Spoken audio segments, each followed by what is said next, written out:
சிவஸ்துதி என்ற பகுதியில், அதாவது சிவஞான போதம் அப்படிங்கிற ஒரு நூலில்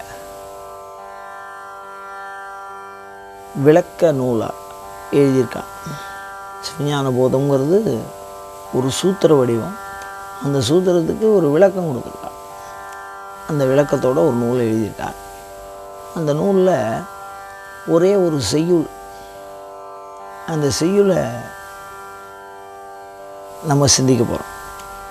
அந்த செய்யுளில் என்ன கருத்து இருக்குது அப்படின்னு கேட்டால், உயிர்னு ஒன்று இருக்கா இல்லையா அப்படின்னு முதல்ல ஒரு கேள்வி.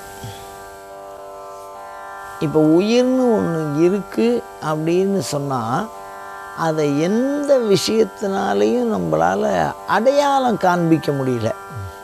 இப்போ ஒரு கிளாஸு, ஒரு பெரிய ஒரு கண்ணாடி புட்டியில் ஒரு எலியை அடைக்கிறோம்னு வச்சுக்கலாம். அது காற்று இல்லாமல் இறந்து விடும்.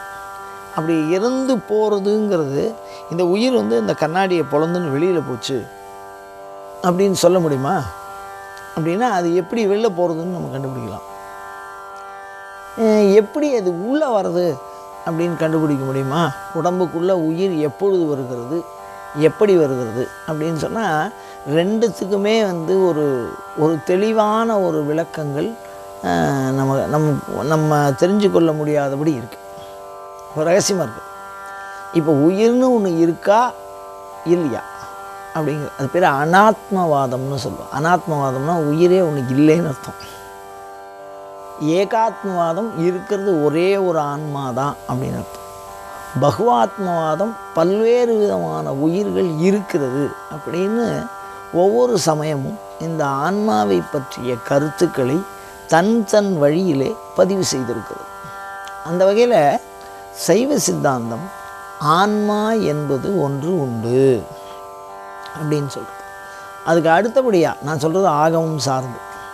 அதுக்கு அடுத்தபடியாக என்ன சொல்கிறோம் அப்படின்னா, ஒன்றுக்கு மேற்பட்ட ஆன்மாக்கள், 2 விதமான ஆன்மாக்கள் இருக்குதுன்னு சைவ சித்தாந்தம் சொல்கிறோம்.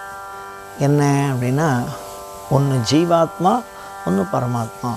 பரமாத்மாங்கிறது என்னென்னா கடவுள், எல்லாம் வல்லவர் அப்படிங்கிற மாதிரி சொல்லின்னு போகுது. இந்த ஜீவாத்மா அப்படிங்கிறது என்னென்னா பல்வேறு விதமான, அதாவது பல ஆன்மாக்கள் இருக்கிறது, எண்ணிக்கையினாலே பலவாக இருக்கிறது ஜீவாத்மா. ஒரே ஒன்று, எண்ணிக்கையினாலே ஒன்றாக இருப்பது பரமாத்மா. இதான் சொல்லுகிற பொழுது ஒருவன் என்னும் ஒருவன் கான். மாணிக்கவாசகர் சொல்லும்போது ஏகன் அப்படிங்கிற வார்த்தையினால் இறைவனையும், அநேகன் அப்படிங்கிற வார்த்தையினால் ஆன்மாவையும் சொல்லுவார். இப்போ இந்த ஆன்மா பல்வேறு விதமான ஆன்மாக்கள் இருக்குது அப்படின்னு அந்த சித்தாந்தம் சொல்கிறது. அப்படி இருக்குன்னா அது எப்படி நிறுவுன்னு கேட்குறா. இந்த ஆன்மா இருக்குது அப்படிங்கிறத எனக்கு புரிய வை அப்படின்னு கேட்குறா. அதுக்கு அந்த பாடல் சொல்கிறா பாருங்க. அரவு தன் தோல் உறைவும் அக்கனவும் வேறு பரகாயம் போய் வரும் பண்பும் பரவிற் குடாகாய ஆகாய கூத்தாட்டாம் என்பது அடாது உள்ளம் போம் அறாது அப்படின்னு சொல்கிறார். இது என்னது? இது ஏதோ ஒரு பாட்டு, நம்ம ஒரு வேகமாக சொல்கிறதுனால அது ரொம்ப வேகமாக நம்மளால் புரிஞ்சிக்க முடியாத ஒரு சூழல். இது என்ன சொல்கிறாருன்னா, ஆன்மான்னு ஒன்று உடம்புல இருக்குது. அது எப்படி நம்ம புரிஞ்சிக்க வேண்டியதாக இருக்குன்னா, அரவு தோல் உரி. இந்த பாம்பு என்ன பண்ணோன்னா, ஒரு குறிப்பிட்ட காலத்தில் சட்டை மேலே இருக்கக்கூடிய அந்த தோலை உரிச்சிடும். அதுக்கப்புறம் அது தானாக வளரும். பல்லிக்கு அது மாதிரி வால் வளரும். அந்த மாதிரி அரவு தன் தோல் உரி, ஒரு பாம்பு எப்படி தோலை உரிக்கிறதோ அந்த மாதிரி இந்த உடம்பிலிருந்து, இந்த உடம்புக்கு உள்ளாக இருக்கக்கூடிய ஆன்மாங்கிறது உடலை விட வேறானது அப்படின்னு ஒரு லட்சணம் இருக்குது ஆன்மாவுக்கு. இப்போ இந்த உடலை வேறானது, இந்த உடலுக்கு உள்ளே இருப்பது. இப்போ அதுக்கு என்ன உதாரணம்? பாம்பு தோல் உரிக்கிற மாதிரி. ஒரு பாம்பு இருக்குது அப்படின்னு சொன்னால் அதோட தோல் வேறு, அது வேறேன்னு சொல்ல முடியாது. அது மாதிரி அந்த சட்டை எப்படி கயல்றதோ அந்த மாதிரி ஆன்மா இந்த உடம்பை விட்டு போகும்போது அந்த தோல் உரித்து எப்படி பாம்பு வெளியில் போகிறதோ அந்த மாதிரி இந்த உடம்பை உரிச்சிட்டு இந்த ஆன்மா வெளியில் போகக்கூடிய ஒரு வஸ்து இந்த உடம்புக்குள்ளே இருக்குது.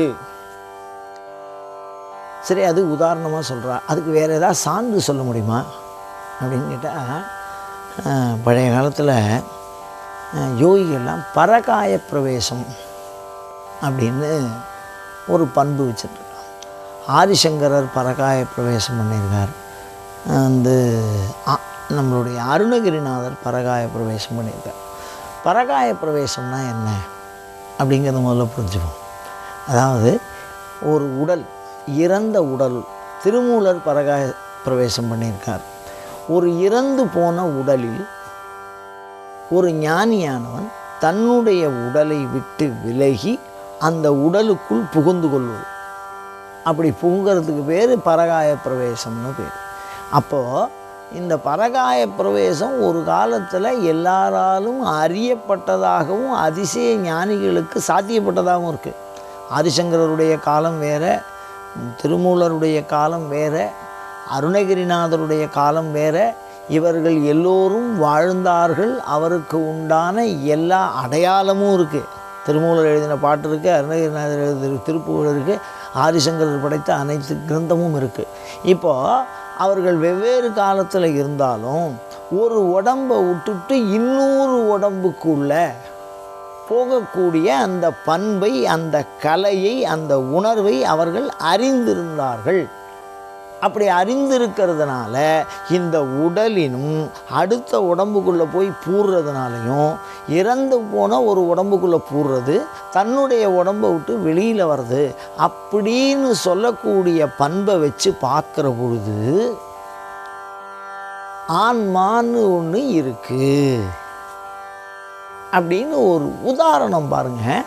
இப்போ இந்த அரவு தோல் ஒழிக்கிற மாதிரி இந்த உடம்பை விட்டு வெளியில் போகக்கூடிய தன்மை உடையதும், எப்படி ஒரு ஞானி அடுத்த இறந்து போன உடம்புல தன்னுடைய உயிரை அதுலேருந்து பிரித்து வேறு ஒரு உடம்புக்குள்ளே சேரக்கூடிய பண்பை உலகத்தில் நம்ம பார்த்துருக்கிறோமோ, அந்த பண்புகளை வைத்து ஆன்மா என்று ஒன்று உண்டு.